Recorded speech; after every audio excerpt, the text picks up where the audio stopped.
This is Blind Ham News with stories of interest to blind and visually impaired hams. With today's report, here is Steve Bauer, W0QA. This is Blind Ham News, podcast number 4. And for many of us, either at one time or another, or maybe even still, we've been involved with the Handiham organization in one way or another.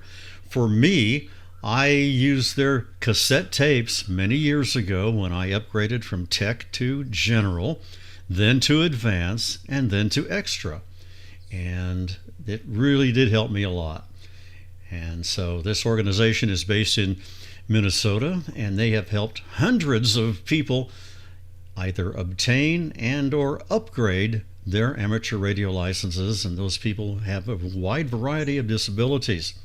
To tell us a little bit more about the Handiham organization, joining me is John Glass, NU6P. Welcome to the podcast, John. Thank you very much, Steve. It's a real pleasure to be recording this with you. I actually started my relationship with the Handiham program back in 1991. And first of all, I should probably say that I was originally licensed in 1974. I had heard about the Handiham program during the first years of being a ham, but I didn't really know a whole lot about them. And as I said, I got first involved with them in 1991 when I purchased a new Kenwood HF transceiver. It was a TS-850, and I knew that the Handiham program would sometimes be able to take product manuals and put them into an accessible format, whether it be recording or braille or that sort of thing. And I called them to find out whether or not they had an accessible manual for my radio. Well, it turned out that they didn't, but they said, if you're willing to send us your print copy, we'll be glad to record it for you. And of course, we'll return it when we're done. And we will send you the audio recording of the manual, which I thought was absolutely fantastic. So I sent them my manual, and there was a real nice volunteer who recorded it. And not only did he record the manual, but he actually had a TS-850 sitting on his bench while he made the recording. And from time to time, he would actually give small demonstrations of the features that he was talking about. And one of the things that was really nice about this recording, not only was the demonstration of those features, but at the very beginning, what he did was he recorded an extensive description of the key layout of the radio. And that really made a big difference for getting up and running with it. So fast forward about 20 years, I decided to become a life member of the Handiham program. And once I did that, I attended a few of their camps as a volunteer to help people learn about different aspects of ham radio. Today, the program holds a yearly operating skills event. This is a week-long event that is held at a hotel in the Minneapolis, Minnesota area.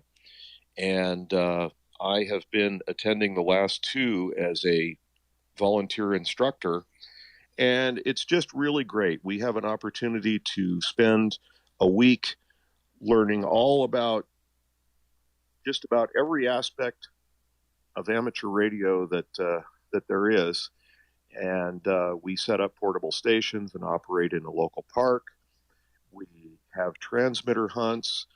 We have demonstrations of accessible radios, and we also get hands-on with all different kinds of equipment and accessories. So it's really a great event. We're going to have another one this September.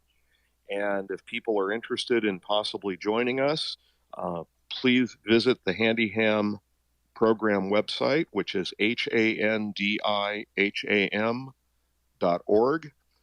You can find an application for attending, and it's just really going to be a great time for all of us. In addition to all of that, John, the Handihams hold a net each weekday at 11 a.m. Central, noon Eastern, and also on Wednesday evening at 8 Eastern, 7 Central.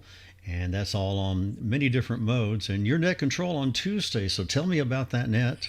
I am net control on Tuesday, and it's something that I look forward to each week.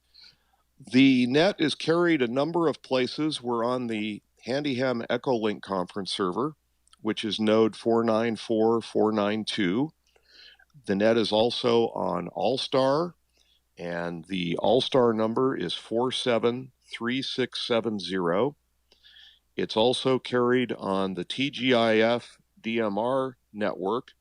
The talk group number is 3141. And we are on a number of repeaters and simplex nodes around the country. The net generally runs for about an hour, and you don't have to be a member of the Handiham program to check in and participate with us. What we do is we take a list of check-ins, and then we give each station the opportunity to make comments. You can give us a weather report or talk about your latest ham radio activities. It's just a great way to hear from people, and there are a lot of friendships that are made as a result of the daily net. Our Wednesday night net is a little different in that our net control operator is Linda, N7HVF. She's located in Salt Lake City, Utah. And Linda always asks a radio-related trivia question at the beginning of the net. The questions are usually multiple choice. Every once in a while, there may be one that's true-false. And when stations into the net, they're given the opportunity to answer the question, to give the answer which they think is correct. And then at about the half-hour point, Linda tells us what the correct answer is and then continues to take additional check-ins. So it's a great way to test your radio knowledge. I find that I often learn new things that I wasn't aware of about radio. And there's no such thing as a wrong answer. And what I mean by that is nobody's keeping score. It's just a fun way to test your knowledge and learn about radio-related topics. And it just kind of gives the net sort of a fun aspect for people to look forward to. So that's the situation with our Wednesday evening net.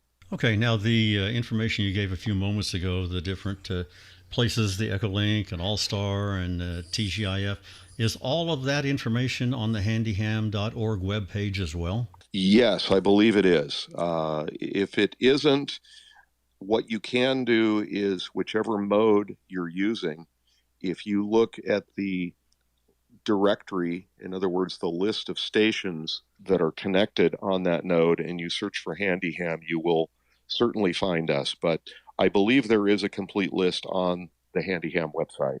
Well, sounds good, John. Well, it sounds like Handihams is still very active and continuing to help people obtain and or upgrade their amateur radio licenses. Absolutely. And the program is doing very well. We always look forward to having new members and participants. And if you would like to find out more information about the program, please do visit the website, handiham.org, for all of the information that you might want to discover. It's going to be there. And the other thing that I should just mention briefly is that one of the benefits of being a member of the Handiham program is we also have the Handiham Radio Club. And this is a nationwide, actually it's a worldwide amateur radio club that you can become a member of free of charge as a Handiham program member.